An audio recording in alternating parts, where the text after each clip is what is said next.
Hello friends, स्वागत है आपका उत्तराखंड ऑनलाइन एजुकेशन हब में। तो गाइस, वन दरोगा के लिए एनसीईआरटी चैप्टर एक्सप्लेनेशन की ये सीरीज है। आज हम करने जा रहे हैं क्लास 9th का चैप्टर नंबर फर्स्ट, और चैप्टर का नाम आप देख सकते हैं, ये है हमारे आसपास के पदार्थ, मैटर्स इन अवर सराउंडिंग्स। तो मैं दोनों में हिंदी इंग्लिश टर्म्स आपको बता दूंगा, उसकी कोई प्रॉब्लम नहीं है। देखो, अपने चारों ओर नजर दौड़ाने पर हमें विभिन्न प्रकार की वस्तुएं नजर आती हैं, जिनका आकार, आकृति और बनावट अलग अलग होती है। तो आपने देखा होगा, आकार क्या होता है, चेंज होता है, इनकी शेप चेंज होगी, इनकी वॉल्यूम में क्या होगा, चेंज होगा। तो ये सब क्या होते हैं, चेंजेस आते हैं। इस विश्व में प्रत्येक वस्तु जिस सामग्री से बनी है, कोई भी वस्तु को ले लो, जिस सामग्री से बनी होती है उसे वैज्ञानिकों ने क्या नाम दिया है, पदार्थ दिया हुआ है। चाहे आप मिट्टी ले लो, लकड़ी ले लो, ये सब क्या है, पदार्थ हैं, और ये किसी न किसी सामग्री से मिलकर के बने हुए हैं। जिस हवा में हम श्वास लेते हैं, जो भोजन हम खाते हैं, पत्थर, बादल, तारे, पौधे एवं पशु, यहाँ तक कि पानी की एक बूंद या रेत का एक कण, ये सभी क्या कहलाते हैं, आपके पदार्थ कहलाते हैं। ध्यान देने योग्य बात यह भी है कि ऊपर लिखी सभी वस्तुओं का द्रव्यमान होता है। तो अगर कोई भी पदार्थ है तो बिना द्रव्यमान के पदार्थ नहीं होगा, ये कहना चाह रहे हैं। और ये कुछ स्थान, और स्थान को क्या बोला जाता है, आयतन को घेरते हैं। तो पदार्थ की परिभाषा क्या हो गई, ऐसी कोई भी चीज जो द्रव्यमान हो जिसका, और ये कुछ ना कुछ आयतन घेरती हो, उसका अपना आयतन हो या स्थान घेरती हो, क्या कहलाएगा, पदार्थ कहलाएगा। प्राचीन काल से ही मनुष्य अपने आसपास को समझने का प्रयास करता रहा है। भारत के प्राचीन दार्शनिकों ने पदार्थ को 5 मूल तत्वों में वर्गीकृत किया था। तो भारत के जो दार्शनिक थे, उन्होंने स्टार्टिंग में क्या बोला था, पदार्थ 5 चीजों से मिलकर के बना है, जिसे पंच तत्व कहा जाता है। क्या बोला जाता है, पंच तत्व। और ये पंच तत्व हैं कौन से, वायु, पृथ्वी, अग्नि, जल और आकाश। ये 5 पंच तत्व से पूरे ब्रह्मांड का या फिर किसी भी पदार्थ का क्या हुआ है, निर्माण, ऐसा भारतीय दार्शनिकों का मानना था। उनके अनुसार इन्हीं पंच तत्वों से सभी वस्तुएं बनी हैं, चाहे वो सजीव हो या निर्जीव। सजीव वस्तुएं ले लो, निर्जीव वस्तुएं ले लो, इनके बिना पदार्थ का निर्माण नहीं हो सकता। उस समय के यूनानी दार्शनिकों ने भी पदार्थ को इसी प्रकार वर्गीकृत किया है। तो 2 लोग आ गए, यूनानी दार्शनिक और भारतीय दार्शनिक, दोनों ने ही किसके बारे में बात कही है, वायु, पृथ्वी, अग्नि, जल और आकाश के बारे में। नेक्स्ट है आपका, आधुनिक वैज्ञानिकों ने पदार्थ को भौतिक गुणधर्म एवं रासायनिक प्रकृति के आधार पर 2 प्रकार से वर्गीकृत किया है। तो वैज्ञानिकों के अनुसार पदार्थ को कितने गुणधर्म बताए गए हैं, तो आप बोलोगे 2। एक को बोला जाता है फिजिकल प्रॉपर्टी, भौतिक का मतलब हो गया आपका फिजिकल प्रॉपर्टी, और रासायनिक का मतलब क्या हो गया आपका केमिकल प्रॉपर्टी। इसके अकॉर्डिंग क्या देखा जाता है, उनकी अवस्थाओं को देखा जाता है। ये वैज्ञानिक दृष्टिकोण हो गया। इस अध्याय में हम भौतिक गुणों के आधार पर पदार्थ के बारे में ज्ञान अर्जित करेंगे। तो इसमें आपको पूरा क्या करना है, फिजिकल प्रॉपर्टीज पढ़नी है हमें। अब देखो, आ जाएगा आपका पदार्थ का भौतिक स्वरूप। पदार्थ का भौतिक स्वरूप क्या होता है, ये देखना है गाइस, जिसमें हमने पदार्थ कणों से मिलकर बना होता है। अब अभी हमने देखा प्रत्येक पदार्थ जो है वो किससे मिलकर बना होगा, छोटे छोटे कणों से मिलकर बना है। बहुत समय तक पदार्थ की प्रकृति के बारे में 2 विचारधाराएं प्रचलित थी। पहली विचारधारा क्या कहती थी, पदार्थ लकड़ी के टुकड़े की तरह सतत होते हैं। मतलब ये जैसे लकड़ी होती है, इसी टाइप से आपका पदार्थ भी होता है, कंटिन्यूअस होता है। दूसरों ने क्या कहा, अन्य विचारधारा का मानना था कि पदार्थ रेत की तरह कणों से मिलकर बने हैं। छोटे छोटे रेत के टुकड़े होते हैं ना, इन टुकड़ों को अगर हम मिला दें तो किसका निर्माण हो जाता है, पदार्थ का निर्माण। तो 2 विचारधाराएं पहले चल रही थी। अब इन्होंने क्रियाकलाप दिया है। पहले क्रियाकलाप में क्या बोला है गाइज, इन्होंने बोला आपको एक बीकर रख लेना है, और इस बीकर में पहले पानी ले लो, और पानी में नमक मिला दो या चीनी मिला दो।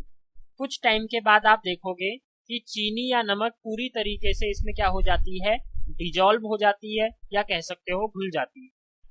तो प्रश्न क्या थे हमारे, देखो आपके अनुसार नमक या शर्करा का क्या हुआ, तो क्या हुआ, वो वाटर में डिजॉल्व हो गई, घुल गई। ये कहाँ गायब हो गए, भैया गायब नहीं हुए, पानी के अंदर ही घुल गए हैं। क्या जल के स्तर में कोई बदलाव आया, थोड़ा सा जल का स्तर बढ़ेगा, ठीक है। इन प्रश्नों के उत्तर पाने के लिए हमें इस विचार को स्वीकारना होगा कि सभी पदार्थ कणों से बने होते हैं। सारे के सारे पदार्थ किससे बने होते हैं, कणों से। उपरोक्त क्रियाकलाप में चम्मच में रखी गई नमक या शर्करा अब पूरे पानी में घुल गई है। अच्छा, यहाँ से एक चीज देख लेना जो आपके नोट में दी हुई है, यहाँ क्या बोला गया है, अंतरराष्ट्रीय मात्रक पद्धति के अनुसार आयतन का मात्रक 1 मीटर क्यूब होता है। 1 मीटर क्यूब होता है आपका क्या, आयतन, ये आपको याद रखना।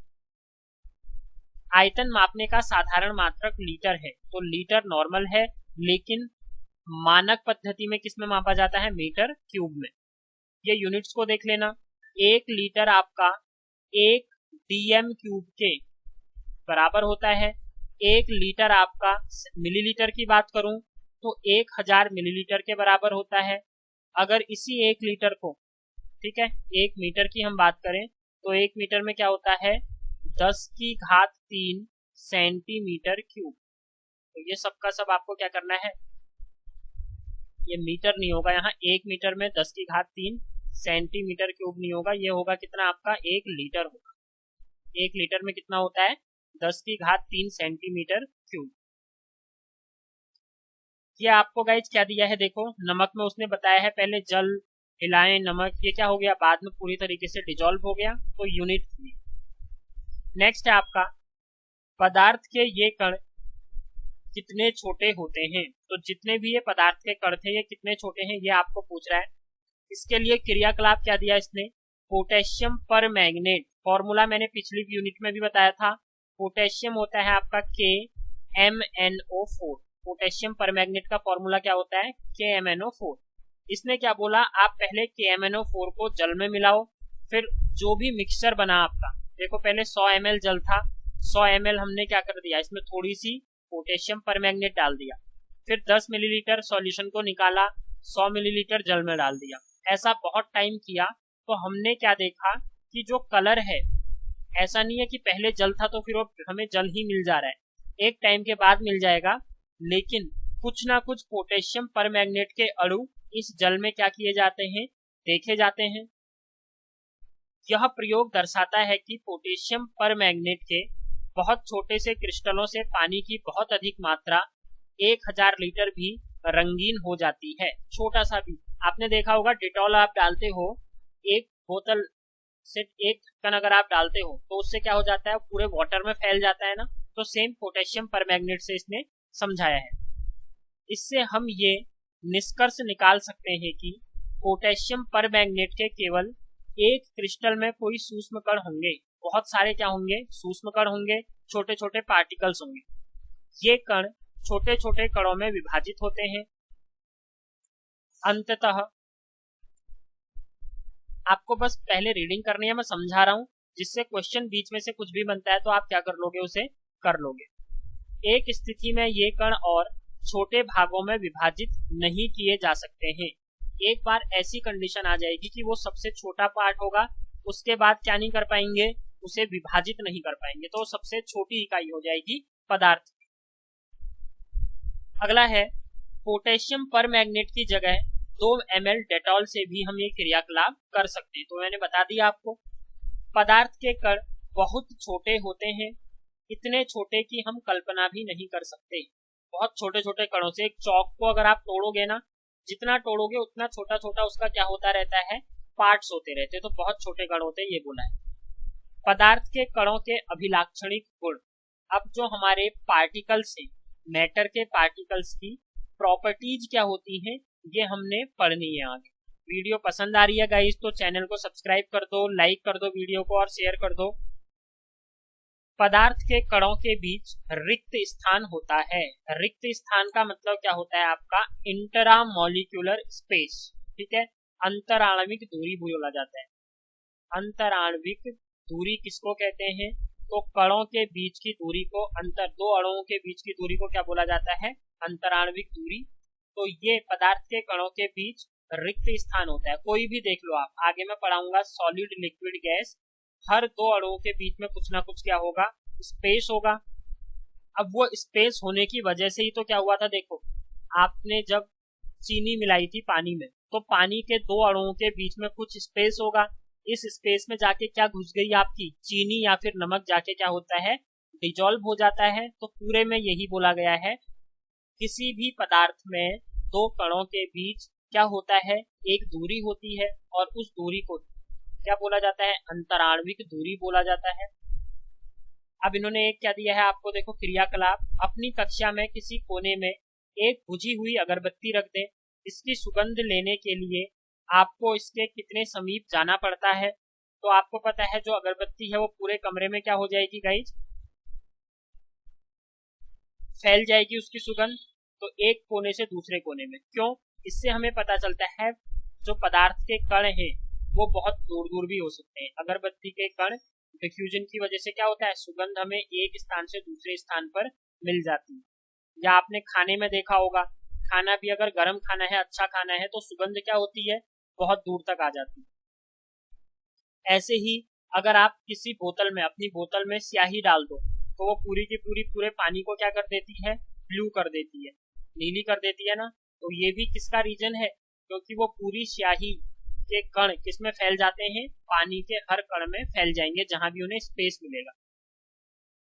अगला है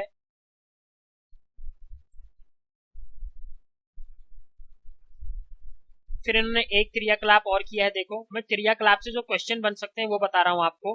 कॉपर सल्फेट, सबसे पहले कॉपर सल्फेट का फॉर्मूला क्या होता है? तो कॉपर को बोला जाता है Cu और आपका सल्फेट SO4। पोटेशियम परमैंगनेट अभी अभी बताया था KMnO4, बहुत टाइम्स आ रहा है, बहुत बार इन्होंने NCERT वालों ने इसका यूज किया है। तो आप क्या करोगे?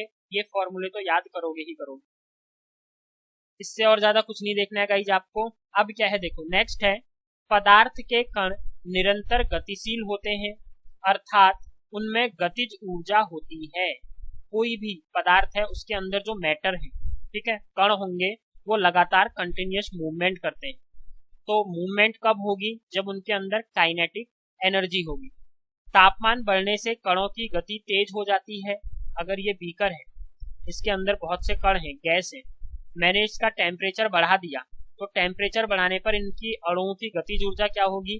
बढ़ेगी।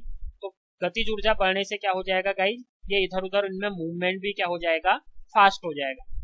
इसलिए हम कह सकते हैं कि तापमान बढ़ने से कणों की गतिज ऊर्जा बढ़ जाती है। क्वेश्चन पूछेगा अगर तापमान को बढ़ाने पर गतिज ऊर्जा में क्या परिवर्तन होता है? तो गतिज ऊर्जा बढ़ती है, कम होती है, वही रहती है? आपका आंसर हो जाएगा गतिज ऊर्जा क्या होती है? ज्यादा हो जाती है। उपरोक्त तीनों क्रियाकलापों में हमने देखा कि पदार्थ के कण अपने आप ही एक दूसरे के साथ अंतः मिश्रित हो जाते हैं। ऐसा कणों के रिक्त स्थानों में समावेश के कारण होता है। बता दिया ना मैंने, रिक्त स्थान है इसीलिए ये क्या होते हैं? पानी में घुल जाते हैं। दो विभिन्न पदार्थों के कणों का स्वतः मिलना ही विसरण कहलाता है। इसे स्टार मार्क कर लो। विसरण का मतलब होता है आपका डिफ्यूजन। इसको इंग्लिश में क्या बोला जाता है? डिफ्यूजन। जब भी आपके दो मैटर अपने आप एक दूसरे के साथ मिल जाएंगे तो उसको क्या बोला जाता है? डिफ्यूजन बोला जाता है। हमें यह भी पता चलता है कि गर्म करने पर विसरण तेज हो जाता है। आपने क्या किया गाइस? एक नॉर्मल पानी लो, उस पानी में चीनी को घोलो, और एक बार क्या कर दो, गर्म पानी लो और गर्म पानी में चीनी को हमने घोल दिया। कौन से केस में चीनी जल्दी घुल जाएगी? तो जो गर्म पानी है, गर्म पानी वाले केस में क्या होती है? चीनी जल्दी घुल जाती है। तो क्वेश्चन पूछेगा तापमान बढ़ाने पर डिफ्यूजन की रेट या विसरण की दर में वृद्धि होती है, कमी होती है? तो आंसर हो जाएगा डिफ्यूजन क्या होता है? इंक्रीज हो जाता है। तो मैं ये लिख सकता हूँ diffusion is directly proportional to temperature. Temperature को बढ़ा दो तो आपका डिफ्यूजन भी क्या हो जाएगा? बढ़ जाएगा। नेक्स्ट पर चलते हैं। पदार्थ के कण एक दूसरे को आकर्षित करते हैं। अगली प्रॉपर्टी क्या होती है, जो मैटर के कण हैं पदार्थ, देखो अगर हम ठोस को देखें तो ठोस में क्या होगा, ये पेंसिल है सपोज दैट, कुछ भी है, कोई मैटर है, तो ये मैटर के जो कण होंगे ना, ये एक दूसरे को आकर्षित करेंगे। अगर आकर्षित नहीं करेंगे तो ये बताओ, ये जो पेंसिल थी आपकी, पेंसिल क्या हो जाती, टूट जाती ना। पर ऐसा नहीं होता, क्यों? क्योंकि जितने भी कण इसके अंदर होंगे वो कण आपस में एक दूसरे को आकर्षित करेंगे और एक बल से क्या होंगे, बंधे हुए होंगे, जिसे क्या बोला जाता है, इंटरामॉलिक्यूलर फोर्स बोला जाता है, अंतराण्विक बल। दो अणुओं के मध्य लगने वाले बल को अंतराण्विक बल या इंटरमॉलिक्यूलर क्या फोर्स बोला जाता है, ये हम आगे देखेंगे। नेक्स्ट है आपका क्रियाकलाप। इसने क्रियाकलाप में क्या बोला है, आप समूह बना लो, एक में कमर से कमर पकड़ के सब क्या होंगे, खड़े होंगे, एक में हाथ से हाथ पकड़कर, एक में अंगुली से अंगुली पकड़कर। तो किसको इजीली तोड़ा जा सकता है, जिसने अंगुली पकड़ी होगी। फिर उससे कम में किसको, हाथ वालों को, कमर वालों को सबसे किसमें, देर में तोड़ सकते हैं। तो यही कह रहा है, जितने पास पास पदार्थ के कण होंगे उनको तोड़ना उतना ही क्या होगा, मुश्किल होगा, मतलब कण दूर दूर नहीं जा पाएंगे। एक लोहे की कील, एक चौक का टुकड़ा और एक रबर बैंड ले, इन पर हथौड़ा मारकर, काटकर या खींचकर उसे भंगुर करने का प्रयास करें। इन तीनों में से किसके कण अधिक बल से एक दूसरे से जुड़े हुए हैं। तो देखो, हथौड़ा अगर आप चौक पर मारोगे तो वो इजीली टूट जाएगी, लोहे की कील पर तो वो नहीं टूटेगी, प्लेट टूटेगी।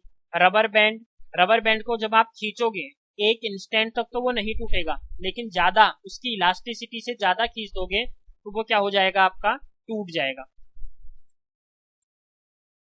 फिर कह रहा है, एक थाली में जल लेकर उसे उंगली से काटने का प्रयास करें, क्या जल की सतह कटती है? बिल्कुल सही, कट जाएगी ना जल की सतह।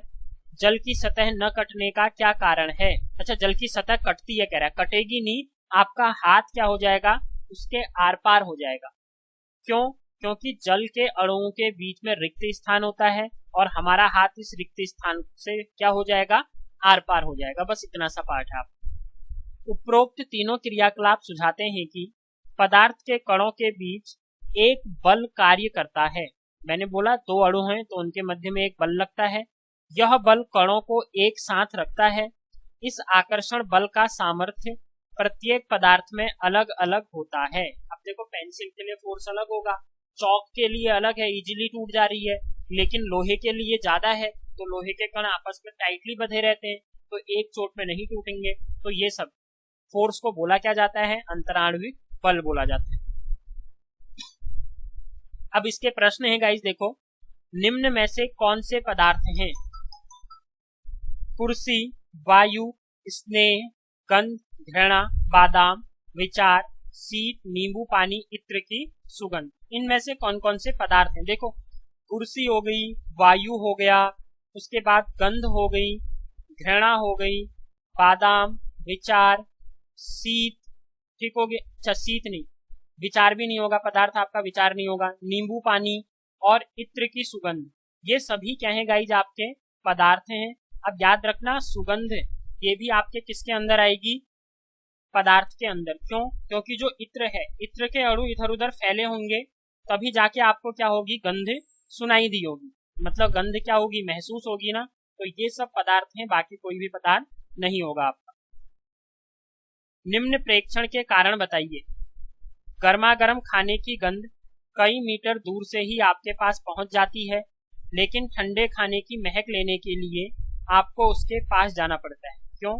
क्योंकि गर्म खाने का टेम्परेचर अधिक होगा, और टेम्परेचर अधिक होता है किसी का भी तो उसके कण दूर तक क्या होते हैं गाइज, फैल जाते हैं, तो इसीलिए गर्म खाने की खुशबू दूर तक आ जाती है। अगला है, स्विमिंग पूल में गोताखोर पानी काट पाता है, इससे पदार्थ का कौन सा गुण प्रेक्षित होता है? तो इससे क्या पता चलता है कि जो पानी है, पानी के कण बहुत दूर दूर होते हैं। अब यहाँ पर हम इस पे हाथ भी मारेंगे, तैराक यहाँ हाथ मारेगा तो ये कण क्या होगा, आगे डिस्प्लेस हो जाएगा और उसका हाथ इसको क्या हो जाएगा, पार करके निकल जाएगा। पदार्थ के कणों की क्या विशेषताएं होती हैं?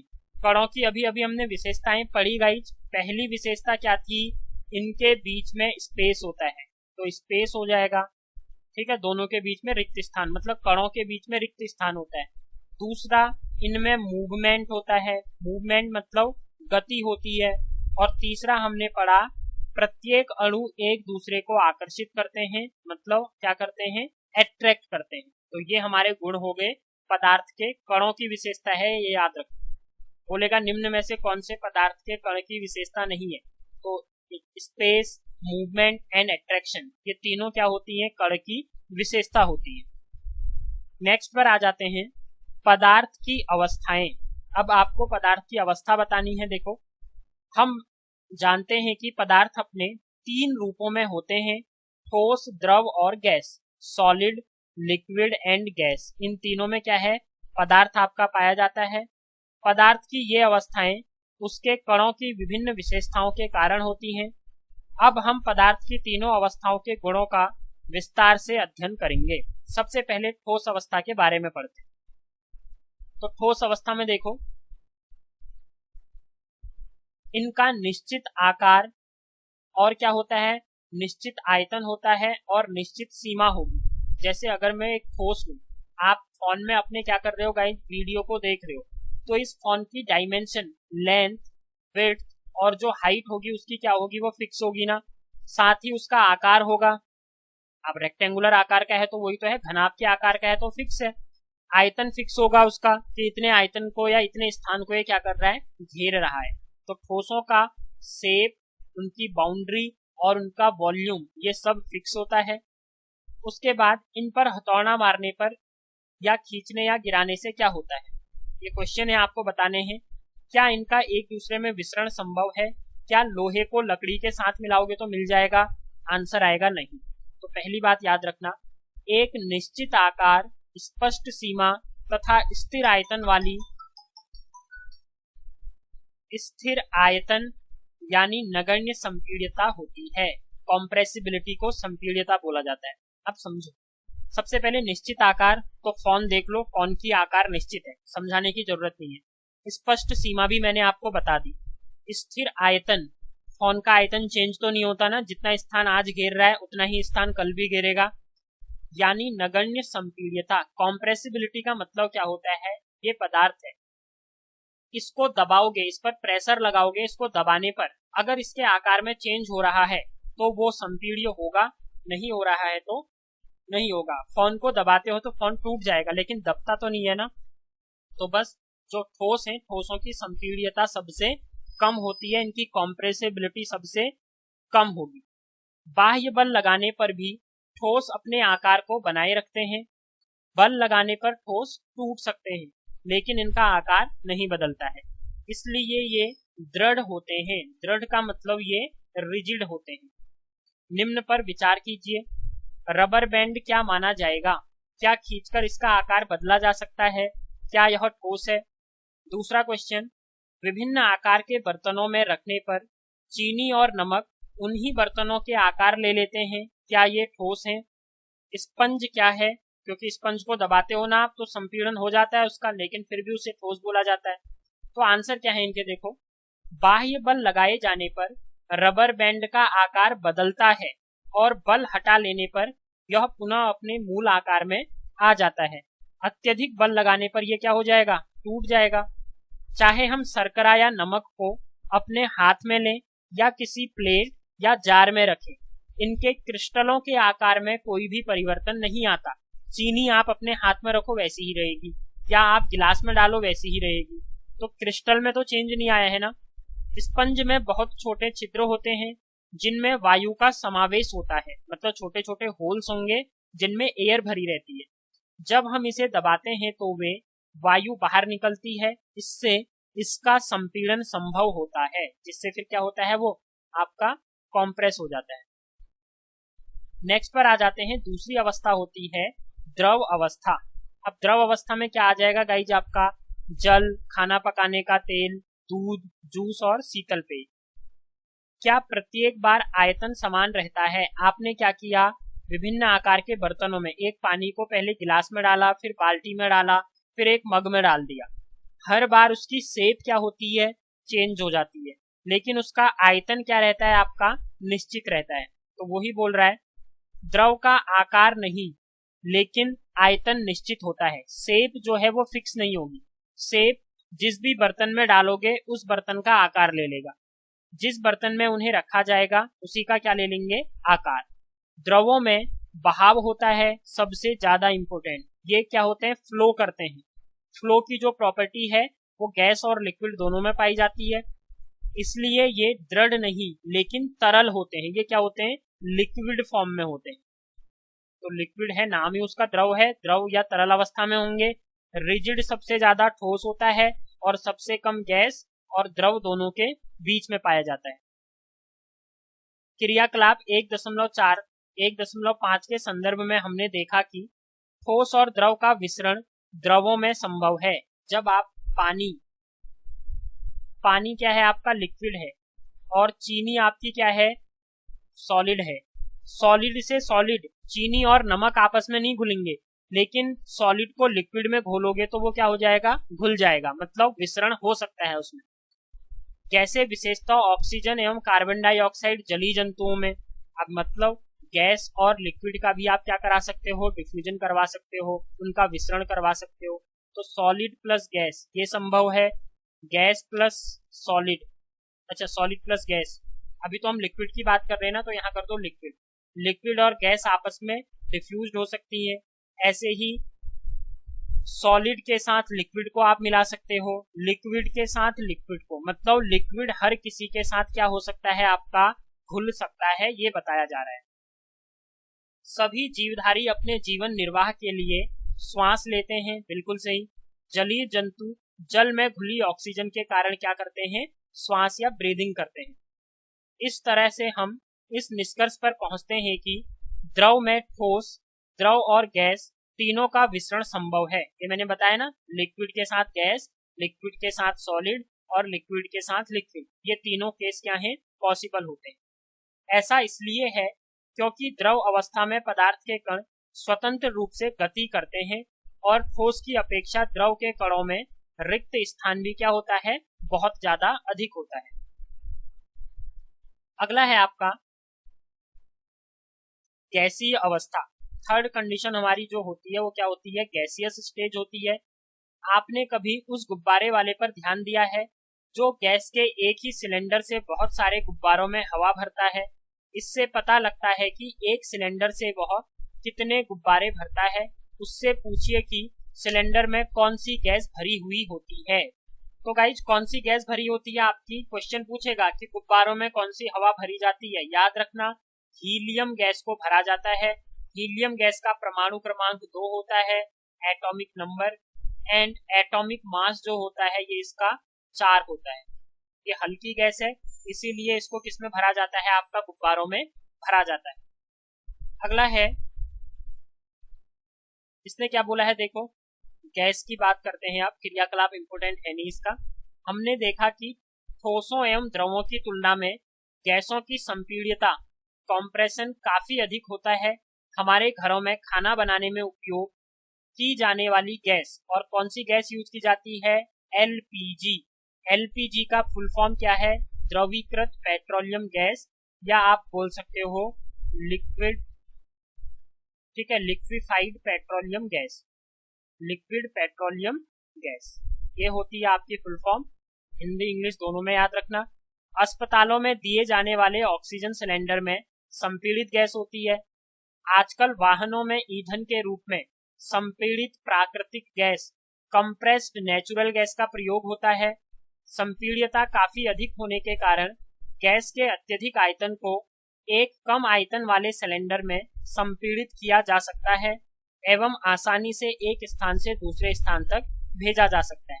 देखो गैस के मॉलिक्यूल क्या होते हैं आपके, ये है आपका, आपने यहाँ एक मॉलिक्यूल यहाँ है तो एक यहाँ होगा, कहीं एक यहाँ होगा, एक यहाँ। हमने कंप्रेशन लगाया, इसमें क्या किया, प्रेशर लगाया, तो प्रेशर लगाने के बाद इसके कण क्या होंगे, आसपास आएंगे ना। तो कण जब आसपास आएंगे तो इतना जिसने स्थान घेरा था वो कहाँ आ जाएगा, आपकी तलहटी में आ जाएगा। तो कम एरिया में या छोटी वस्तुओं में आप ज्यादा आयतन को भेज सकते हो कंप्रेस करके। तो सबसे ज्यादा संपीड्यता या कंप्रेसनेस किसके अंदर होती है, तो गैसों के अंदर। सबसे कम संपीड्य कौन होते हैं? तो ठोस होते हैं। हमारी नाक तक पहुंचने वाली गंध से बिना रसोई में प्रवेश किए ही हम जान सकते हैं कि क्या पकाया जा रहा है। ये गंध हम तक कैसे पहुंचती है? खाने की गंध के कण वायु में मिल जाते हैं और रसोई से फैलकर हम तक पहुंच जाते हैं। यह गंध के कण और दूर भी जा सकते हैं। पके हुए गर्म खाने की महक हमारे पास तक कुछ ही क्षणों में पहुंच जाती है। इसकी तुलना ठोस एवं द्रवों के विसरण से करें। कणों की तेज गति और अत्यधिक रिक्त स्थानों के कारण गैसों का अन्य गैसों में विसरण बहुत तीव्रता से होता है। तो विसरण सबसे तेज किसमें? गैसों में होता है। अब आप देख सकते हो ये सॉलिड के कण आपस में क्या होते हैं? बहुत ही क्लोजली बॉन्ड होते हैं। इनमें अंतर आणविक दूरी बहुत कम होती है। द्रव की बात करेंगे तो स्पेस थोड़ा ज्यादा होगा, लेकिन गैसों में स्पेस बहुत ज्यादा होता है। तो यहाँ फोर्स देखो, डिस्टेंस की अगर बात करूंगा, डिस्टेंस यहाँ मैक्सिमम, यहाँ क्या होगा, मतलब डिस्टेंस के मामले में पहले नंबर पर है, ये दूसरे पर और ये तीसरे नंबर पर है। लेकिन फोर्स के बारे में बात करूं, फोर्स आपका किसका है? इसके बीच फोर्स सबसे ज्यादा होगा, इनके बीच फोर्स क्या होगा? सबसे ज्यादा। उसके बाद अगर गैसों में बात करेंगे तो गैसों में फोर्स क्या होता है? कम होता है। और यहाँ तो सबसे कम होगा। आपस में दो अणुओं के बीच लगने वाला फोर्स सबसे कम किसमें होता है? गैस में। सबसे ज्यादा किसमें होता है? सॉलिड में। कंप्रेसिबिलिटी की बात करें, संपीड्यता, तो ये नहीं होते, इनको संपीड्य नहीं किया जा सकता।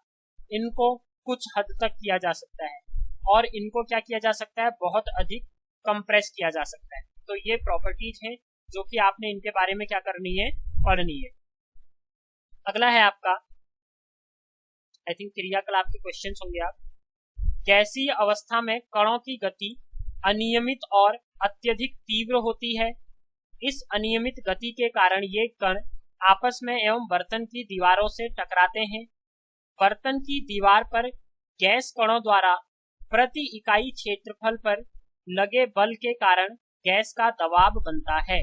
ये है आपका कोई भी वेसल, यहाँ गैस के पार्टिकल्स इस पर जो फोर्स लगाएंगे इसी को क्या बोला जाता है? गैस का दाब बोला जाता है या प्रेशर ऑफ गैस बोला जाएगा। आई थिंक क्लियर हो गया। प्रेशर ऑफ गैस क्या है?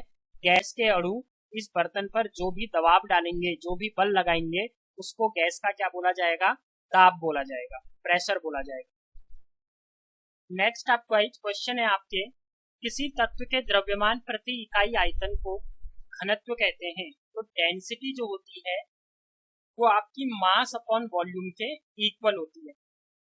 बढ़ते हुए घनत्व के क्रम में निम्न को व्यवस्थित करें, मतलब किसका घनत्व सबसे क्या बताना है आपको? बढ़ते हुए क्रम में छोटा बताना है, उसके बाद फिर उससे बड़ा और फिर उसके बाद उससे बड़ा।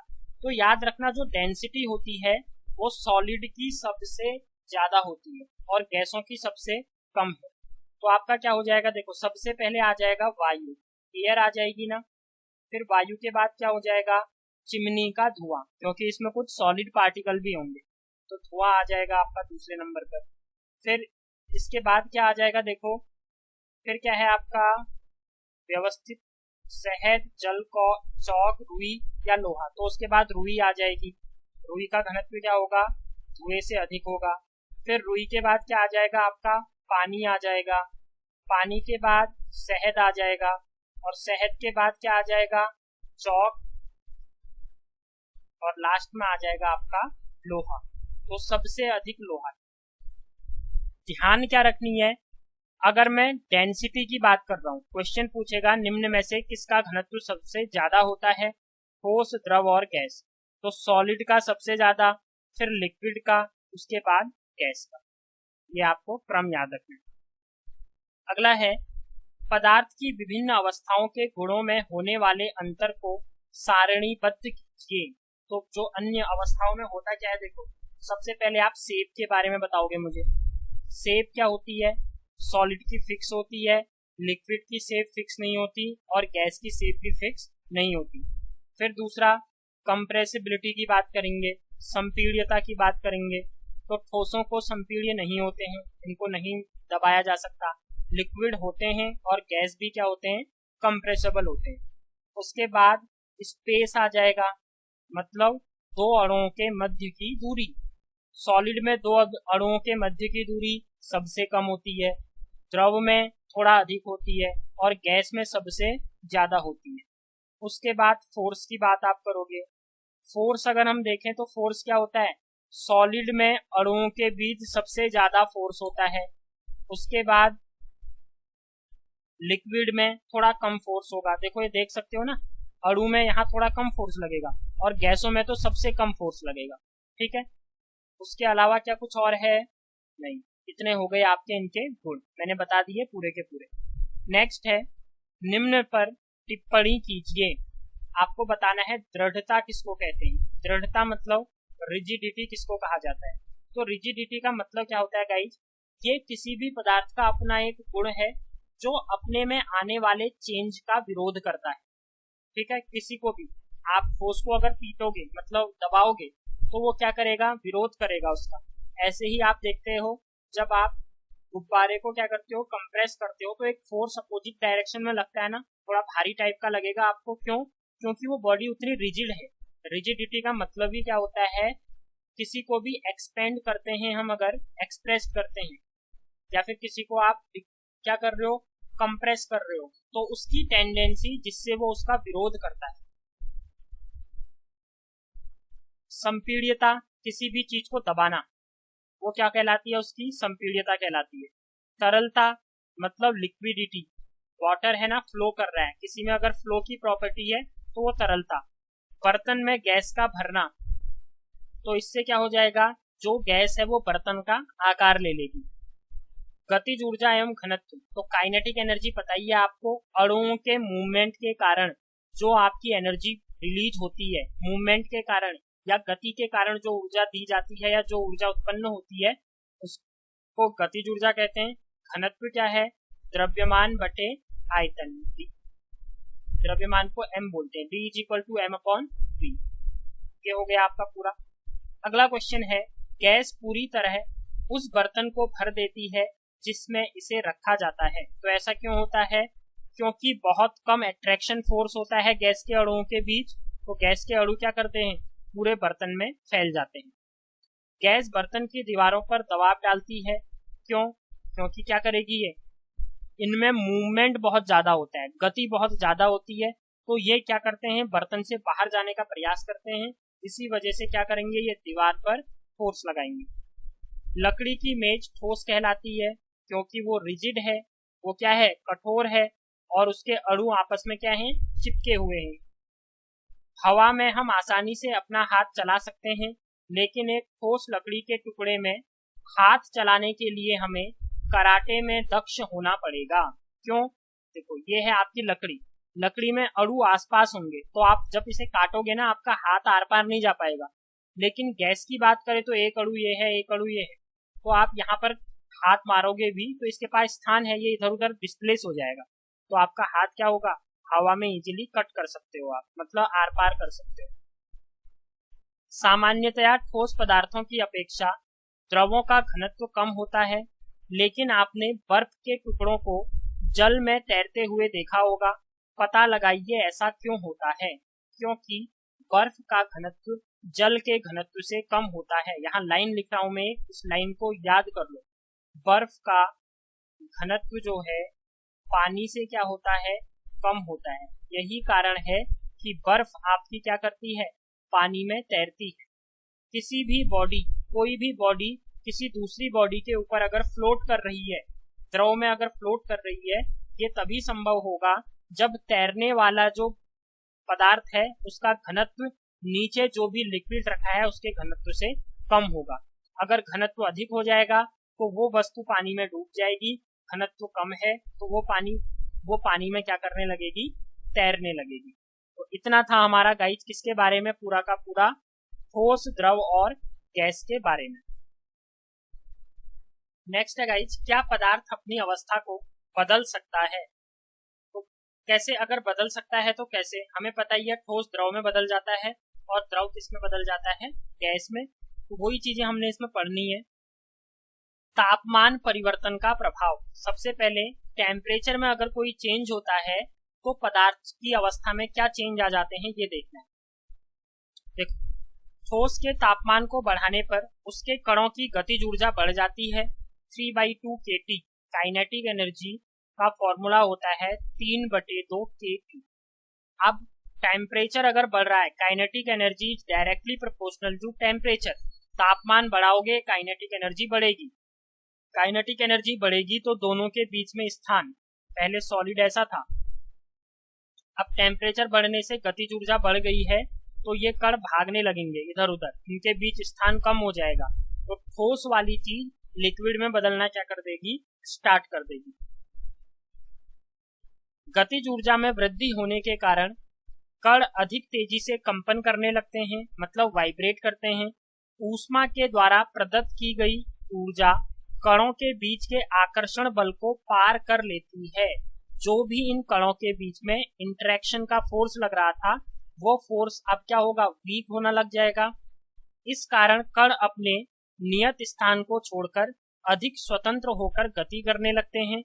एक अवस्था ऐसी आती है जब ठोस पिघलकर द्रव में परिवर्तित हो जाता है। तो ठोस किस में परिवर्तित हो जाएगा, द्रव में। जिस तापमान पर, देखो ये है आपका, जिस न्यूनतम तापमान पर ठोस पिघलकर द्रव बन जाता है, मतलब सॉलिड जो है वो किस में कन्वर्ट हो जाएगा, लिक्विड में, वह उसका गलनांक कहलाता है। गलनांक को इंग्लिश में बोला जाता है मेल्टिंग। क्या बोला जाता है गाइज, मेल्टिंग। तो simply minimum temperature at which solid converts into liquid is called melting point. ऐसा टेम्परेचर जिस टेम्परेचर पर सॉलिड लिक्विड में परिवर्तित हो जाए उसका क्या कहला जाएगा, गलनांक या मेल्टिंग पॉइंट कहलाएगा। किसी ठोस का गलनांक उसके कणों के बीच के आकर्षण बल के सामर्थ्य को दर्शाता है। इसे स्टार मार्क कर लो फिर से। क्वेश्चन क्या बनेगा, ठोस के या फिर कणों के बीच के आकर्षण बल की सामर्थ्य कहलाता है मेल्टिंग पॉइंट या फिर आपका बॉइलिंग पॉइंट या डिफ्यूजन। आंसर क्या हो जाएगा, मेल्टिंग पॉइंट। बर्फ का गलनांक 273.15 केल्विन है।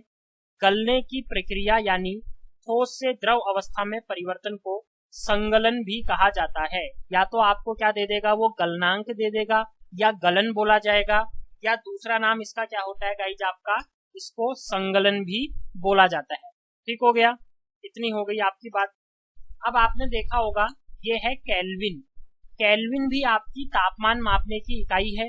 यहाँ देखो, तापमान की अंतर्राष्ट्रीय मात्रक या एसआई यूनिट केल्विन होती है। डिग्री सेल्सियस मत करके आना। डिग्री सेल्सियस में 273.15 केल्विन होता है।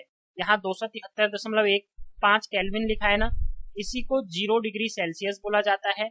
आपने देखा होगा जो बर्फ का गलनांक होता है वो 0 डिग्री सेल्सियस होता है, क्योंकि 0 डिग्री सेल्सियस तापमान पर बर्फ पानी में बदलना क्या कर देगी, स्टार्ट कर देगी। सुविधा के लिए हम दशमलव का पूर्णांक बनाकर मतलब हटा देते हैं, तो 273 केल्विन होता है, ये याद रखना है, 0 डिग्री सेल्सियस।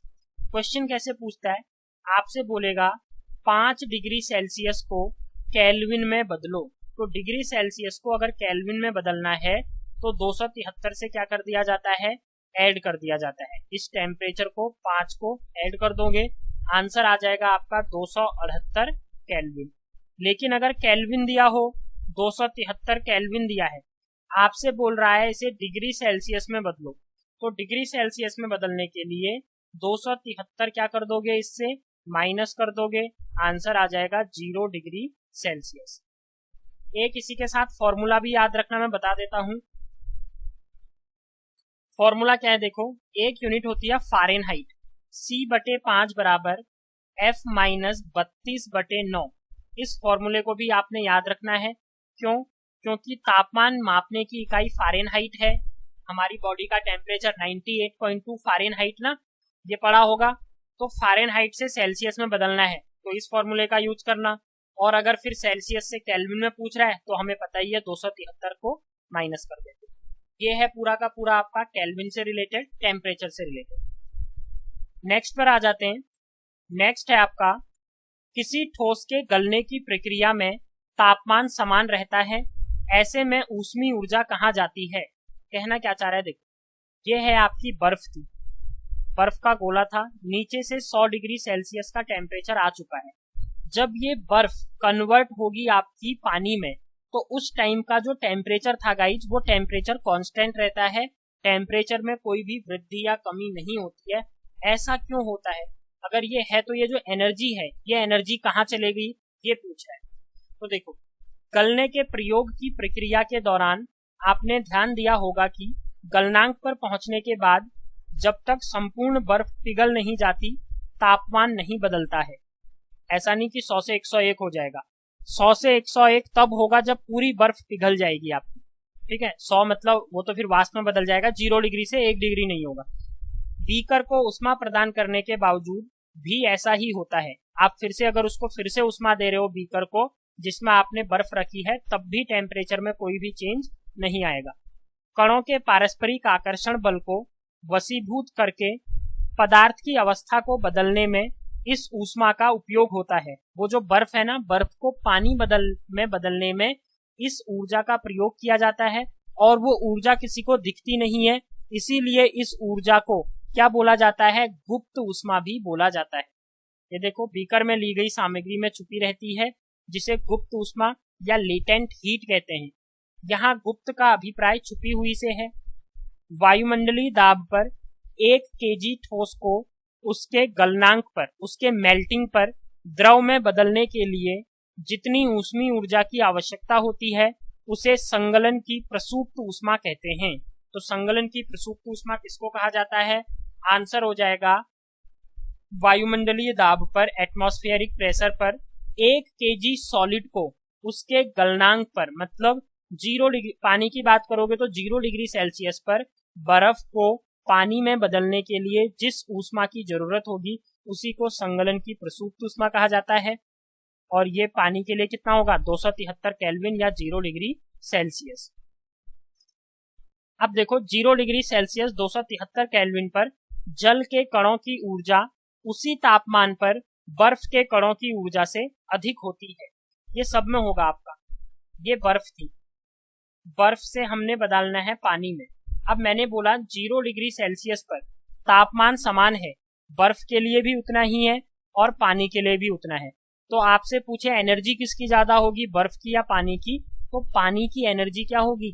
ज्यादा होगी, क्योंकि इस पानी के मॉलिक्यूल्स में गुप्त ऊष्मा छुपी हुई है, जो क्या करेगी, इस बर्फ को पानी में कन्वर्ट कर रही है। जब हम जल में ऊष्मीय ऊर्जा देते हैं तो कण अधिक तेजी से गति करते हैं। एक निश्चित तापमान पर पहुंचकर कणों में इतनी ऊर्जा आ जाती है कि वे परस्पर आकर्षण बल को तोड़कर स्वतंत्र हो जाते हैं। इस तापमान पर द्रव गैस में बदलना शुरू हो जाती है। वायुमंडलीय दाब पर वह तापमान जिस पर द्रव उबलने लगता है, देखो, जब बर्फ को पानी में बदलोगे तो उसे गलनांक बोलोगे। अब इस पानी को अगर हम गर्म करते रहें और 100 डिग्री सेल्सियस तक हमने गर्म कर दिया, उसके बाद ये पानी किस में बदलेगा? आपका वाष्प में बदलने लगेगा, भाप में बदलने लगेगा। तो इसको क्या बोला जाता है? क्वथनांक बोला जाता है। 100 डिग्री सेल्सियस पानी का क्वथनांक, जिसे आप क्या बोलते हो? Boiling point. अब जब 100 डिग्री सेल्सियस है, 100 डिग्री सेल्सियस पर पानी भी लिक्विड है, वाष्प भी, दोनों चीजें मिलेंगी। ऊष्मा किसकी अधिक होती है? जैसे बर्फ से पानी बदल रहा था तो पानी में लेटेंट हीट थी, ऐसे ही इस वाष्प में क्या होगी? लेटेंट हीट होगी। क्वेश्चन पूछता है उबलते हुए पानी से ज्यादा चोट पहुंचती है या फिर वाष्प से 100 डिग्री सेल्सियस पर? तो आप बोलोगे वाष्प से ज्यादा प्रॉब्लम होगी। क्यों? क्योंकि इसके अंदर क्या होगा गाइज, आपकी लेटेंट हीट भी होगी। ठीक है, चलो नेक्स्ट है आपका, उसे इसका क्वथनांक कहते हैं। तो बॉइलिंग पॉइंट क्या हो गया? वाटर को या लिक्विड को वाष्प में बदलना, इसका क्वथनांक कहते हैं। क्वथनांक समष्टि गुण है। द्रव के सभी कणों को इतनी ऊर्जा मिल जाती है कि वे वाष्प में बदल जाते हैं। जल के लिए यह तापमान कितना होता है? 373 केल्विन 100 डिग्री सेल्सियस। ठीक है, 373 केल्विन को क्या बोला जाता है? 100 डिग्री सेल्सियस। कैसे निकाला? 273 प्लस 100 कर दिया तो केल्विन में क्या हो जाएगा? चेंज हो जाएगा हमारा। अब देखो आगे, 373 केल्विन 100 डिग्री सेल्सियस तापमान पर भाप यानी कि वाष्प के कणों में उसी तापमान पर पानी के कणों का जो तापमान होगा, जो एनर्जी होगी, अपेक्षा क्या होगी, अधिक ऊर्जा होगी, मैंने बता दिया आप। ऐसा इसलिए है क्योंकि भाप के कणों ने वाष्पीकरण की गुप्त ऊष्मा के रूप में क्या कर ली है, अधिक अतिरिक्त एक्स्ट्रा एनर्जी को उसने अपने अंदर स्टोर कर लिया है या अवशोषित कर लिया है। अब आपका गाइज यहाँ दिखा है, देखो, अगर सॉलिड स्टेट है, आप सॉलिड को गर्म करोगे, हीट दोगे तो वो लिक्विड में कन्वर्ट होगी, फिर लिक्विड को फिर से हीट दोगे तो वो गैस में कन्वर्ट होगी। लेकिन गैस को आप ठंडा करोगे, कोल्ड करोगे तो वो लिक्विड में चला जाएगा, फिर लिक्विड को और ठंडा करोगे तो वो क्या बन जाएगा, आपका सॉलिड बन जाएगा। तो ये टेम्परेचर का इफेक्ट होता है, ये आपको याद रखना है। तापमान बदलकर हम पदार्थ को एक अवस्था से दूसरी अवस्था में क्या कर सकते हैं, परिवर्तित कर सकते हैं। ऐसे ही द्रव अवस्था में परिवर्तित हुए बिना ठोस अवस्था से सीधे गैस में और वापस ठोस में बदल जाते हैं। ऐसी प्रक्रिया या ऐसी प्रोसेस जिसमें सॉलिड डायरेक्टली गैस में कन्वर्ट हो जाए या गैस डायरेक्टली सॉलिड में कन्वर्ट हो जाए, तो इसको क्या बोला जाता है, ऊर्ध्वपातन बोला जाता है। याद रखना है आपको, ऊर्ध्वपातन, और इसको क्या बोलते हैं, सब्लिमेशन। जब भी सॉलिड डायरेक्टली गैस में कन्वर्ट होगा उसको सब्लिमेशन, जब गैस से सॉलिड में कन्वर्ट होगा तो इसको बोला जाता है डिस्पर्जन, निक्षेपण कहते हो जिसे, डिस्पर्सन या फिर निक्षेपण। इतनी चीजें याद रखनी है। उसी का क्रियाकलाप दिया है इसने, देखो क्रियाकलाप में याद रखना, कपूर और अमोनियम क्लोराइड। अमोनियम क्लोराइड का फॉर्मूला क्या होता है सर, NH4Cl होता है, ठीक है। कैम्फर कपूर आपको पता ही है। तो कपूर और अमोनियम क्लोराइड ये क्या करते हैं, निम्न में से कौन ऊर्ध्वपातन दिखाता है, बोले कपूर हो गया, अमोनियम क्लोराइड हो गया। ऐसे ही शुष्क ड्राई आइस होती है, सॉलिड CO2 कहते हैं जिसे, ड्राई आइस हो गई आपकी। उसके बाद आपका क्या हो जाएगा, नेप्थलीन होती है गाइस, नेप्थलीन भी क्या करती है आपकी, ऊर्ध्वपातन, मतलब सॉलिड से गैस में कन्वर्ट हो जाती है। आयोडीन कैम्फर होता है। ये सब आपको याद रखने हैं, जो कि क्या करते हैं, चेंज हो जाते हैं, सब्लिमेशन की प्रोसेस दिखाते हैं। अगला है द्रव अवस्था में परिवर्तित हुए बिना ठोस अवस्था से सीधे गैस में बदलने की प्रक्रिया को ऊर्ध्वपातन कहा जाता है। ऊर्ध्वपातन का मतलब क्या होता है, सब्लिमेशन, ये याद रखना है आप। गैस से सीधे ठोस में बदलने की प्रक्रिया को निक्षेपण कहते हैं। तो गैस से सॉलिड में परिवर्तित होगा तो निक्षेपण, और निक्षेपण को क्या बोला जाता है गाइज, डिस्पर्जन बोला जाता है। ओके, ये था हमारा टेम्परेचर में। जब भी हमने टेम्परेचर में कोई चेंजेस किए तो उसके अकॉर्डिंग क्या चेंज आते हैं आपके अवस्था में। अब दाब में अगर प्रेशर में कोई चेंज किया जाता है, परिवर्तन किया जाता है, तो क्या अवस्था परिवर्तित हो सकती है, उसको आपने पढ़ना है। हम जानते हैं कि घटक कणों के बीच की दूरी में अंतर होने के कारण पदार्थों की विभिन्न अवस्थाओं में अंतर होता है। किसी सिलेंडर में भरी गैस पर दाब लगाने पर एवं संपीड़न करने पर क्या होगा, क्या इसके कणों के बीच की दूरी कम हो जाएगी, बिल्कुल सही, कम हो जाएगी। क्या आपको लगता है कि दाब बढ़ाने या घटाने से पदार्थ की अवस्था में परिवर्तन हो सकता है? हाँ जी, हो जाएगा। कैसे होगा ये आप देखोगे आगे। दाब के बढ़ने और तापमान घटने से दोनों चीजें होनी चाहिए। प्रेशर को आप इंक्रीज कर रहे हो, लेकिन टेम्परेचर क्या होना चाहिए आपका, डिक्रीज होना चाहिए। ये नहीं प्रेशर भी कम हो रहा है और तापमान को भी कम कर दे रहे हो, ठीक है। दाब बढ़ने और तापमान घटने से गैस द्रव में बदल सकती है। जो गैस है वो किस में बदल जाएगी, द्रव में बदल जाएगी। क्या आपने ठोस CO2 के बारे में सुना है?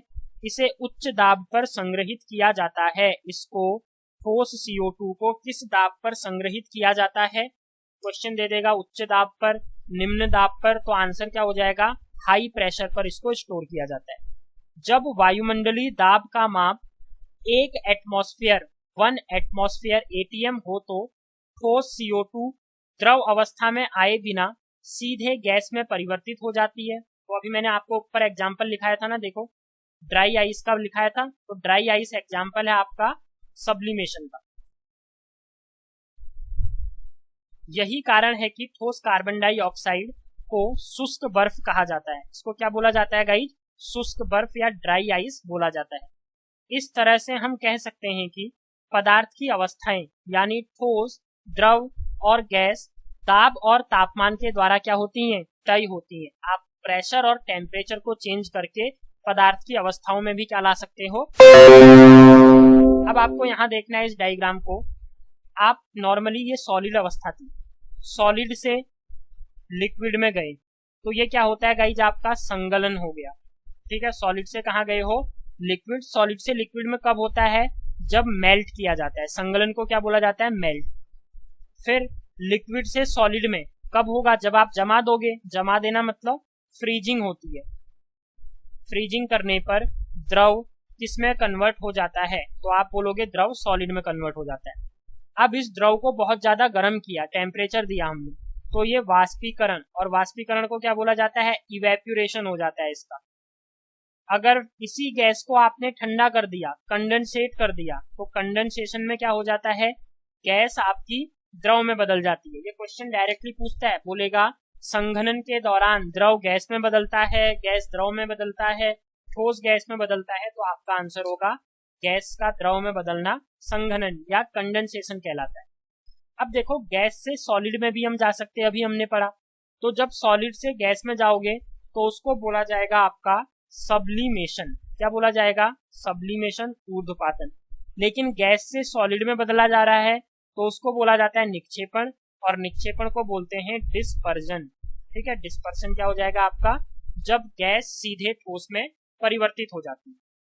चलो जी, अब इसके क्वेश्चन कर लेते हैं हम। क्वेश्चन क्या है, निम्न तापमान को सेल्सियस में बदलें। तो सेल्सियस में बदलने के लिए 273 माइनस कर दिया जाता है, तो आंसर इसका कितना आ जाएगा आपका, 73 है, 80, 60, 27 डिग्री सेल्सियस। 573 में से 273 को माइनस कर दोगे, आंसर कितना आ जाएगा, 73 से 73 कम, 500 माइनस 200 कर दो, 300 डिग्री सेल्सियस। निम्न तापमान पर जल की भौतिक अवस्था क्या होगी, फिजिकल स्टेट बतानी है। 250 डिग्री सेल्सियस, 100 डिग्री सेल्सियस पर जल उबलता है और फिर भाप में बदल जाता है, तो ये 100 से ज्यादा है, तो आप बोलोगे सर 250 डिग्री सेल्सियस पर जो जल है वो कौन सी अवस्था में होगा, गैस की अवस्था में होगा। 100 डिग्री सेल्सियस, 100 डिग्री सेल्सियस तो वो टेम्परेचर है, अभी द्रव भी है, उबल रहा है पानी, ठीक है, भाप में भी है, दोनों हाफ हाफ बोल सकते हो, तो ये लिक्विड स्टेट में भी आएगा और गैसियस स्टेट में भी आएगा। याद रखना, 100 डिग्री सेल्सियस पर केवल गैस कर दोगे तो आंसर गलत हो जाएगा। 100 डिग्री सेल्सियस लिक्विड और गैस दोनों का है। ऐसे ही 0 डिग्री सेल्सियस बर्फ और पानी दोनों के लिए होगा। किसी भी पदार्थ की अवस्था परिवर्तन के दौरान तापमान स्थिर क्यों रहता है, क्यों रहता है, क्योंकि कुछ ऊष्मा लेटेंट हीट के कारण, लेटेंट हीट के कारण, या कह सकते हो गुप्त ऊष्मा के कारण। वायुमंडलीय गैसों को द्रव में परिवर्तन करने के लिए कोई विधि सुझाइए। जो वायुमंडलीय गैस हैं उनको अगर हमें द्रव में परिवर्तित करना है तो हम क्या करेंगे, ये आपसे पूछ रहे हैं। तो गाइज आपको देखना है, अगर हम प्रेशर को अप्लाई कर रहे हैं, बाई अप्लाइंग प्रेशर, दाब बढ़ाकर या दाब लगाकर, वो टेम्परेचर को कम करके, साथ में क्या होना चाहिए, टेम्परेचर कम होना चाहिए, तभी जाके आपकी लिक्विफाइड हो सकती है गैसें। अगर क्वेश्चन पूछता है लिक्विफाइड होने के लिए कंडीशन क्या है, आप बोलोगे प्रेशर इंक्रीज करना पड़ेगा और टेम्परेचर को क्या करना पड़ेगा, डिक्रीज। तो इतना हो गया। नेक्स्ट है हमारा वाष्पीकरण, और वाष्पीकरण को क्या बोला जाता है, इवेपोरेशन। तो एक साथ एक चैप्टर करवा दे रहा हूँ, छोटा चैप्टर है गाइज, थोड़ा लंबा भी हो जाएगा, तो आपको बार बार वीडियोस नहीं देखनी पड़ेंगी, ठीक है। पदार्थ की अवस्था बदलने के लिए क्या सदैव ऊष्मा देना या दाब बदलना आवश्यक है? क्या अपने दैनिक जीवन से आप ऐसा कोई उदाहरण दे सकते हैं जिसमें बिना क्वथनांक पर पहुंचे हुए कोई द्रव वाष्प अवस्था में बदल जाता है? जल को खुला छोड़ देने पर यह धीरे धीरे वाष्प में परिवर्तित हो जाता है। अच्छा, यहाँ नीचे इन्होंने नोट दिया हुआ है, ये भी पढ़ लेते हैं। एटमॉस्फेयर या एटीएम गैसीय दाब के मापन का मात्रक है। एटीएम यूनिट है जिससे प्रेशर को मेजर किया जाता है। प्रेशर का एसआई मात्रक पास्कल होता है। 1 एटीएम किसके इक्वल होता है, मतलब एक वायुमंडलीय दाब, 1 एटमॉस्फेरिक प्रेशर 1.01 इंटू 10⁵ पास्कल के बराबर होता है। बहुत इंपॉर्टेंट है, पूछ सकता है, ये आपको क्या रखना है, याद रखना है। वायुमंडल में वायु का दाब वायुमंडलीय दाब कहलाता है।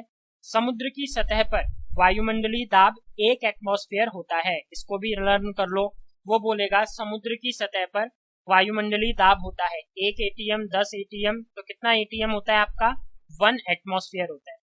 इसे सामान्य दाब कहा जाता है। तो सामान्य दाब किसको कहा जाता है, जब वायुमंडलीय दाब का मान 1 एटीएम के बराबर होगा तो उस दाब को सामान्य दाब बोला जाएगा।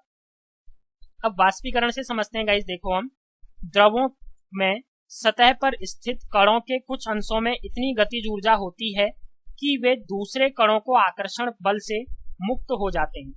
अब ऐसे समझो, क्वथनांक से कम तापमान पर द्रव के वाष्प में परिवर्तित होने की प्रक्रिया को वाष्पीकरण कहते हैं। तो इवेपोराइजेशन है क्या, जब क्वथनांक बॉइलिंग पॉइंट से नीचे आपका लिक्विड गैस में कन्वर्ट हो जाए या द्रव वाष्प में परिवर्तित हो जाता है तो उसको वाष्पीकरण या इवेपोरेशन कहा जाता है। वाष्पीकरण को प्रभावित करने वाले कारक कौन कौन से हैं ये देख सकते हैं। सतह क्षेत्र बढ़ाने पर, मतलब अगर आप सरफेस एरिया को इंक्रीज कर रहे हो तो तब आपका क्या हो जाता है, जो भी आपका द्रव है वो गैस में क्या हो जाएगा, वाष्प में बदल जाएगा। अब आप मुझे बताओ, आप जब अपने कपड़े सुखाते हो तो कपड़े सुखाने पर, कपड़े धोने के बाद उनको फैलाते हो ना। क्यों फैलाए जाते हैं कपड़े, ताकि एरिया ज्यादा हो जाए। अगर सरफेस एरिया ज्यादा होगा तो यहाँ पर जो पानी के कण है ना, जो सतह पर होंगे, सतह से पानी के कण कहाँ चले जाएंगे, वायुमंडल में चले जाएंगे और इजीली कपड़े सूख जाते हैं। ऐसे ही गर्म खाने को या फिर दूध जो होता है, जल्दबाजी अगर मैं कहीं जा रहे हो, गर्म दूध है तो बोलते हैं कि इसको कटोरी में पियो, गिलास में नहीं। क्यों, क्योंकि गिलास का जो सरफेस एरिया है वो कम है, कटोरी का सरफेस एरिया क्या होगा, ज्यादा होगा। सरफेस एरिया ज्यादा मिलेगा तो ज्यादा अणु क्या हो जाएंगे, चले जाएंगे, वो वाष्प में बदल जाएंगे और दूध आपका क्या हो जाएगा, ठंडा हो जाएगा। तो एरिया को इंक्रीज करने पर वाष्पीकरण या इवेपोराइजेशन क्या हो जाता है, आपका बढ़ जाता है। नेक्स्ट क्या है, दूसरा कारक क्या है इसका, देखो, तापमान में वृद्धि, टू इंक्रीज द टेम्परेचर। अगर टेम्परेचर को इंक्रीज कर दोगे तो तब क्या होगा, तापमान बढ़ने पर अधिक कणों को पर्याप्त गतिज ऊर्जा मिलती है जिससे वे वाष्पीकृत हो जाएंगे। ठंड में ज्यादा कपड़े सूखते हैं जल्दी या गर्मियों में, तो आप बोलोगे सर गर्मियों में जल्दी कपड़े सूखते हैं। क्यों, क्योंकि टेम्परेचर ज्यादा है। अगर टेम्परेचर ज्यादा होगा तो कणों को गतिज ऊर्जा मिलेगी और वो आसानी से क्या होंगे, एटमॉस्फेयर में चले जाएंगे, वाष्प में बदल जाएंगे। अगला है आर्द्रता में कमी। आर्द्रता मतलब ह्यूमिडिटी से है यहाँ। अगर ह्यूमिडिटी आपकी कम है तो क्या हो जाएगा, इवेपोराइजेशन ज्यादा हो जाएगा, इवेपोराइजेशन। ठीक है। वायु में विद्यमान जलवाष्प की मात्रा को आर्द्रता कहते हैं। सबसे पहले बोलेगा ह्यूमिडिटी कहते किसको हैं, तो एयर में जो आपकी वाटर वेपर होती है, जो जलवाष्प होती है, उसी को क्या बोला जाता है, आर्द्रता बोला जाता है। किसी निश्चित तापमान पर हमारे आसपास की वायु में एक निश्चित मात्रा में ही जलवाष्प होता है। जब वायु में जल कणों की मात्रा पहले से ही अधिक होगी तो वाष्पीकरण की दर घट जाएगी। ये आपका कपड़ा है, सुखाया हुआ है और एटमॉस्फेयर में ऑलरेडी ह्यूमिडिटी है, मतलब पानी के कण हैं। अब जब ऑलरेडी यहाँ पानी के कण हैं तो क्या यहाँ से वो यहाँ जाएंगे, नहीं जाएंगे। तो ह्यूमिडिटी को कम करना पड़ता है। ह्यूमिडिटी कम करना मतलब यहाँ जलवाष्प के कण कम होने चाहिए। जलवाष्प के कण वायुमंडल में कम होंगे तो यहाँ से पानी के कण इजीली क्या होंगे, वाष्पीकृत होके यहाँ चले जाएंगे और आपके कपड़े जल्दी सूख जाएंगे। तो आर्द्रता में कमी से क्या किया जा सकता है, इवेपोराइजेशन को बढ़ाया जा सकता है। वायु की गति में वृद्धि, तो ये तो इजी है। जब हवा चलती है तो कपड़े हमारे क्या होते हैं, जल्दी सूख जाते हैं। क्यों, क्योंकि वो क्या करेंगे, हवा जो भी एटमॉस्फेयर में जलवाष्प है इसको दूर ले जाएंगे। अब जब हवा में क्या एटमॉस्फेयर में जलवाष्प होगी ही नहीं तो ये फिर बॉडी से क्या लेने चले जाएंगे, यहाँ वाटर के वेपर जाएंगे और कपड़े फिर से क्या हो जाएंगे, जल्दी सूख जाएंगे। तो ये कारक थे जो कि इवेपोराइजेशन को क्या करते हैं, हमारे इफेक्ट करते हैं। वाष्पीकरण के कारण शीतलता कैसे होती है, आपने देखा होगा जब पसीना आता है कुछ टाइम के बाद पसीना जब सूख जाता है तो ठंड लगती है, तो इसका रीजन क्या है। दूसरा, अगर आप अपने हाथ में एसीटोन डालते हो, सबसे पहले पूछेगा एसीटोन है क्या, तो एसीटोन का फॉर्मूला होता है, इसको बोला जाता है प्रोपेनोन। क्या बोला जाता है गाइस, प्रोपेनोन। नोन बोला जाता है। फॉर्मूला है इसका CH3 का होल ट्वाइस O, ये इसका फॉर्मूला होता है। इसका प्रयोग कहाँ किया जाता है? जो आपकी नाखून की पॉलिश नेल पेंट होती है ना, नेल पेंट हटाने के लिए एक नेल पेंट रिमूवर का प्रयोग करती है लड़कियां, तो उसके अंदर एसीटोन होता है, ये भी याद रखना है आपको। या फिर आप पेट्रोल को या डीजल को हाथ में रखते हो तो कुछ टाइम के बाद वो उड़ जाएगा और आपको अपनी हथेली कैसी लगती है? ठंडी महसूस होती है। क्यों? क्योंकि आपका जब ये हाथ था, हाथ पर एसीटोन डाला, एसीटोन क्या करेगा? उड़ जाएगा। अब जब ये उड़ेगा तो इसको उड़ने के लिए कुछ एनर्जी चाहिए होगी ना, वो एनर्जी ये कहाँ से लेगा? आपकी हथेली से लेगा। अब जब हथेली से एनर्जी को ले लेगा तो हथेली कैसी महसूस करोगे? ठंड का क्या लगेगा आपको? एहसास होगा। नेक्स्ट है, गर्मियों में सूती कपड़े क्यों पहनने चाहिए? सेम है, सूती कपड़े, आप हमें गर्मियों में पसीना ज्यादा आता है तो पसीना आएगा तो सूती कपड़े ज्यादा से ज्यादा एब्जॉर्ब करेंगे पसीने को, और जब वो एब्जॉर्ब करेंगे पसीने को तो हमारी बॉडी से एनर्जी दी जाएगी बाहर, और बॉडी से एनर्जी बाहर आएगी तो फिर हमें क्या महसूस होगा? ठंडा महसूस हो जाएगा।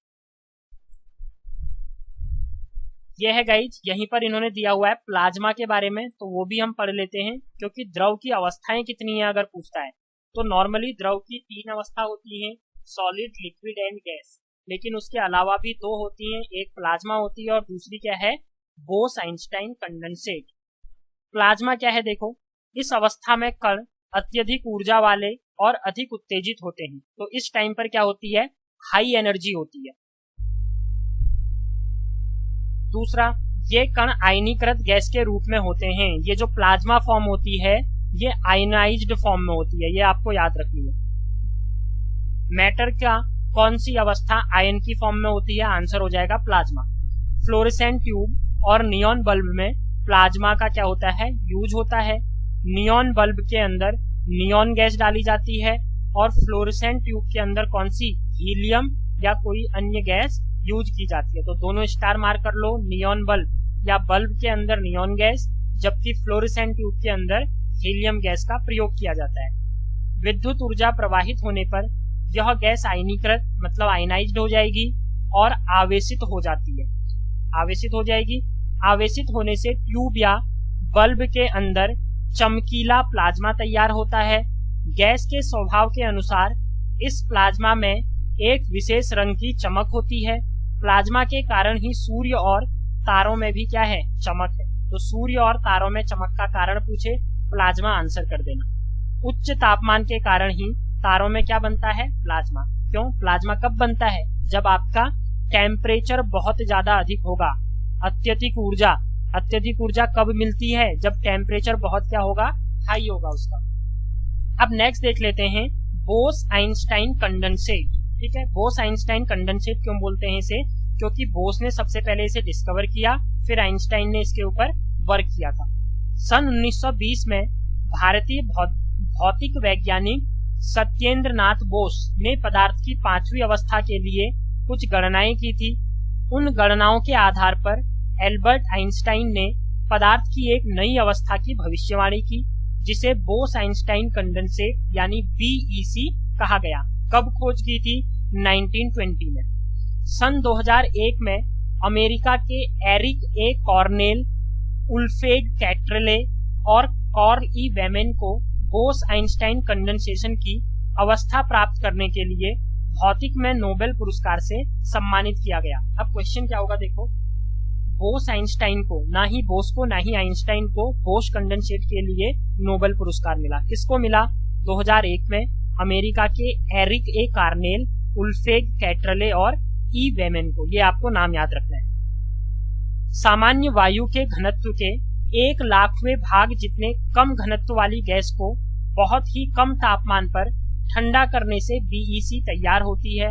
क्वेश्चन पूछेगा, पदार्थ की 5वीं अवस्था के लिए होना चाहिए उच्च दाब उच्च ताप, निम्न दाब निम्न ताप, तो आपका आंसर होगा low pressure and low temperature पर क्या तैयार की जाती है गाइज? आपकी BEC को, बोस-आइंस्टाइन कंडेंसेट को तैयार किया जाता है। उसके बाद है WW, ये तो इन्होंने ये दिया है, ये कोई जानकारी है नहीं, बस ये याद रखना। चौथी प्लाज्मा होती है एंड 5वीं अवस्था क्या होती है आपकी? Bose Einstein condensate. फिर आपका बर्फीले जल से भरे गिलास की बाहरी सतह पर जल की बूंदें क्यों नजर आती हैं? तो ये सब क्या है, आपका पूरा इवेपोराइजेशन का है। वायु में उपस्थित जलवाष्प की ऊर्जा ठंडे पानी के संपर्क में आकर कम हो जाती है, तो इसीलिए अंदर द्रव बन जाएगा और फिर वही द्रव हमें छोटी छोटी बूंदों के रूप में दिखता है।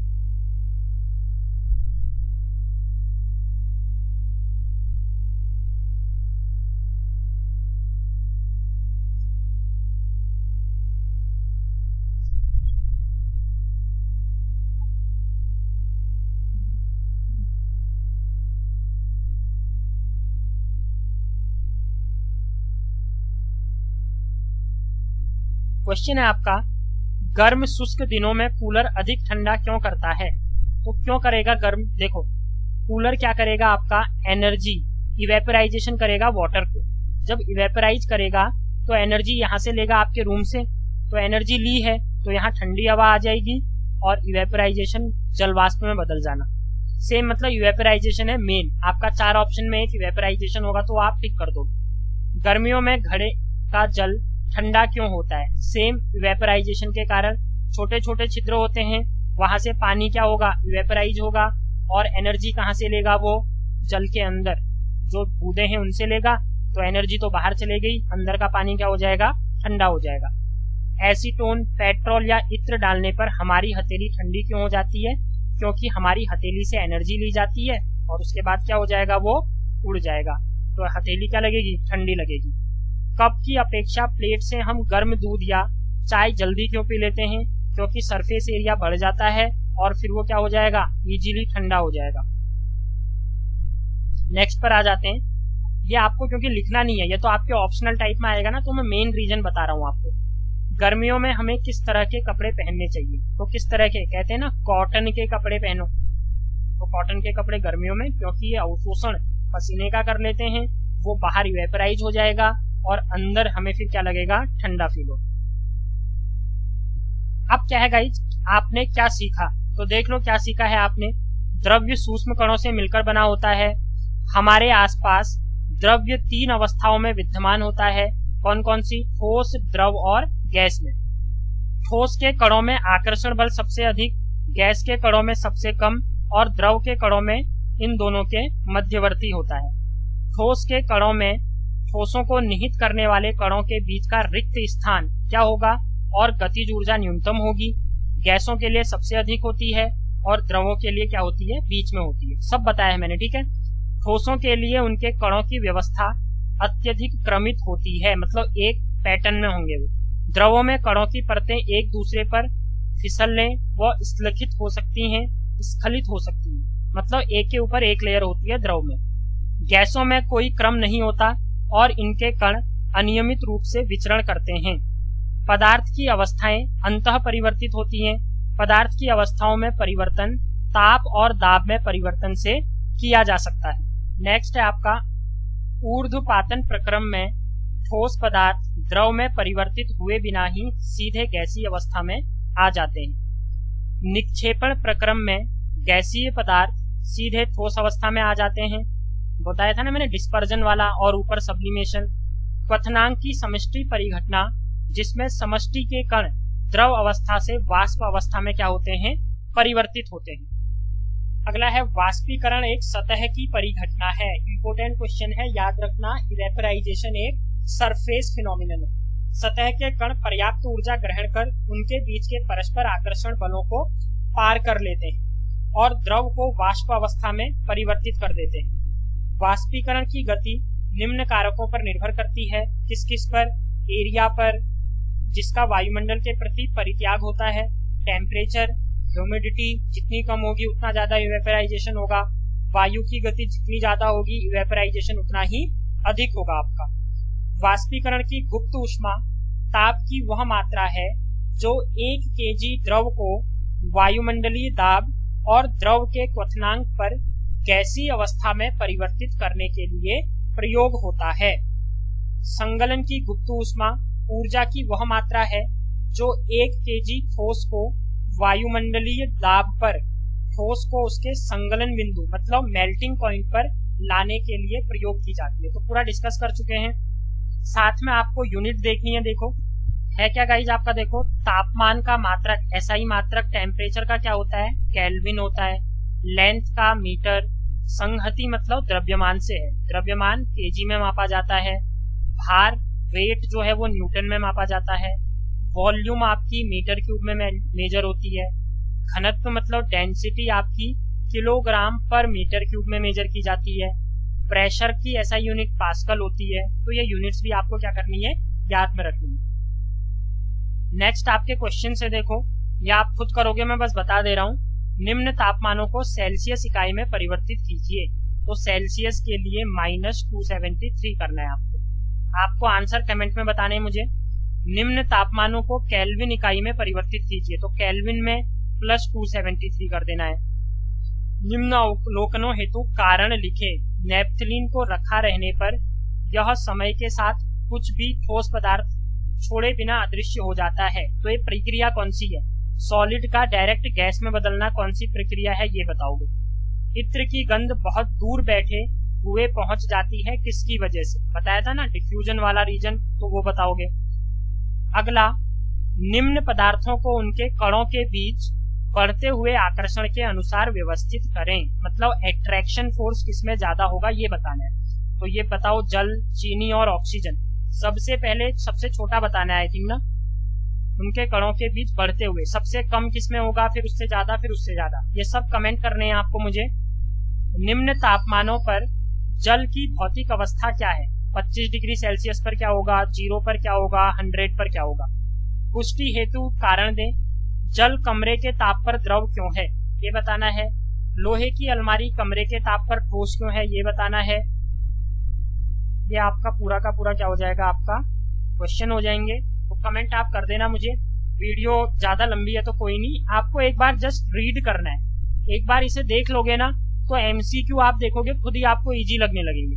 तो मिलते हैं न्यू वीडियो के साथ। कैसी लगी वीडियो कमेंट में आप बता देना। Thanks, bye, have a good day. MCQ की सीरीज लाइव आना मत भूलना आप।